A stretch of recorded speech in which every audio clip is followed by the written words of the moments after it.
I would consider myself an extremely logical person. And I guess that's why I got into project management. Because you have to be able to really look at a situation and solve problems and put together timelines.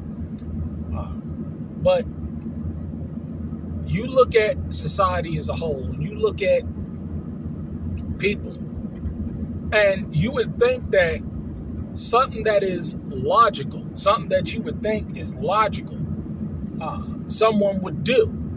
I.e., if crime is all around me, you would think it would be logical for someone to say, you know what, I don't want to be around that. So I'm going to get myself up out of that situation. Would you not? It would be the logical thing to do. If a person is around poverty and they're in poverty and they're struggling, and you would think that someone would say, you know what, hey, I'm living a life that is not a quality life. I want something better for myself. You would think that logically. You would think that if a person, whether man or woman, is in an abusive relationship, meaning that I'm talking about they going to blows, somebody just going upside their head, you would think that logically that person would say, you know what? I can't do this. I'm going to go. However, again, we're living in a society where poverty is the new rich. Abuse and drama is the new love language. Violence is the new safety. Everything has been inverted. And this is why, when you look at it from this illogical perspective, because people are not logical. People just can't come to a conclusion that this is a situation that's not good for me. And let me gravitate towards a situation that is good for me. This is why you see over and over. Who the hell is calling to me? Okay. This is why you can see a person go from a good situation to a bad situation and be totally content in it. Why? Because they're used to poverty. They're used to drama. They're used to pain. They're used to suffering. They're used to these things, and their mind has been conditioned to accept that this is the way of life. Especially people, from the ghetto. I mean, it's amazing. I look back at people that I even grown up with. You still in the projects. You still got this project ghetto mentality. You can take somebody out the hood, but it's very difficult to take the hood out of them. It's amazing. I'm from the hood. I'm from the projects. I grew up in poverty. I remember being a child and going into the refrigerator, seeing no food there, and then going back an hour later and just to check to see if food would miraculously show up. You ever had bread and water for dinner? I mean, I'm telling you, man, this is how I grew up. But when I grew up, and as a child, and I said, you know what? Not me and my children. Not me. I'm going to change the trajectory of my lineage. I'm going to break the generational curse. A lot of people ain't got that mindset. I've come to accept the fact that a lot of people who grew up in broken homes, they're just going to perpetuate it. If they grew up in brokenness, they're going to go ahead and they're going to perpetuate that brokenness going forward. They're not going to break the generational curses because abuse is love. Poverty is the new rich, especially as long as you can get on social media and front like you're doing well. It's just so amazing to watch people in this day and age, you know they dusty and broke and struggling.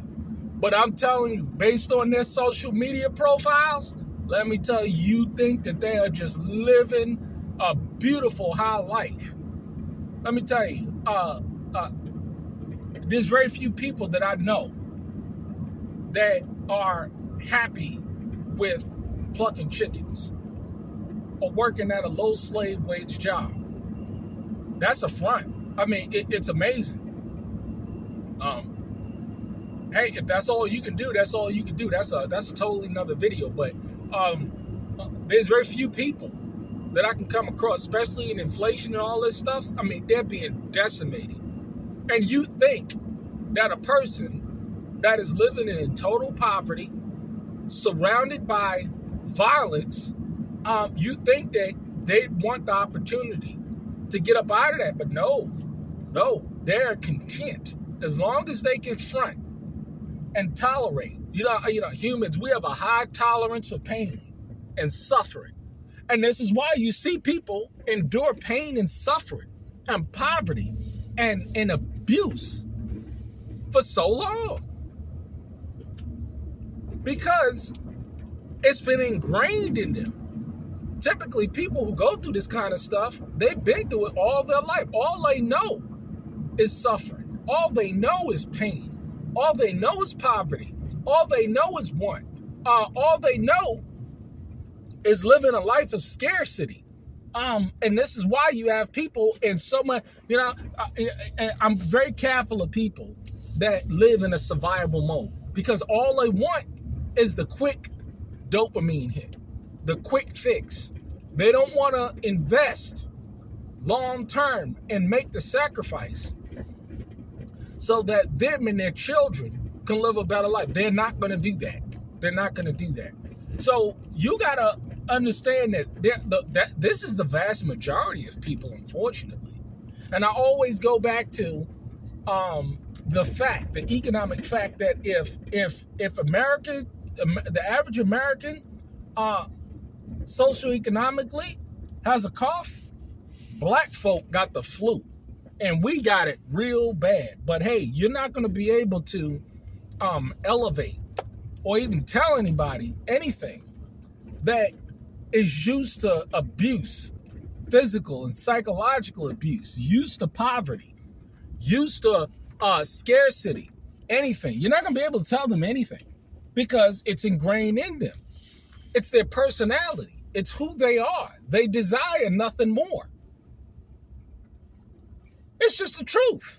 Now, you would think that, again, this is not logical for someone to want to stay in a situation where they'll never get ahead in life.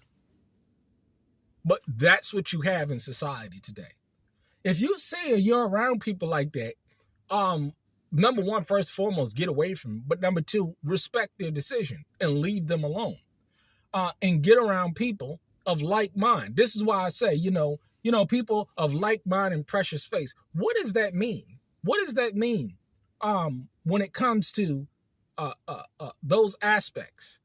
Because everybody, just because we got the same color skin, that don't mean that we're like mind.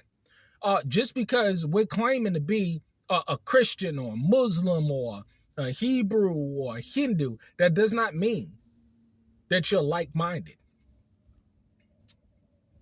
I tell you, I just come to simple fact. You just watch people today, and I'm telling you, it's just be like, you be looking at, you be like, well, hey, man, if my attitude now, hey, man, if you like it, I love it. More power to you.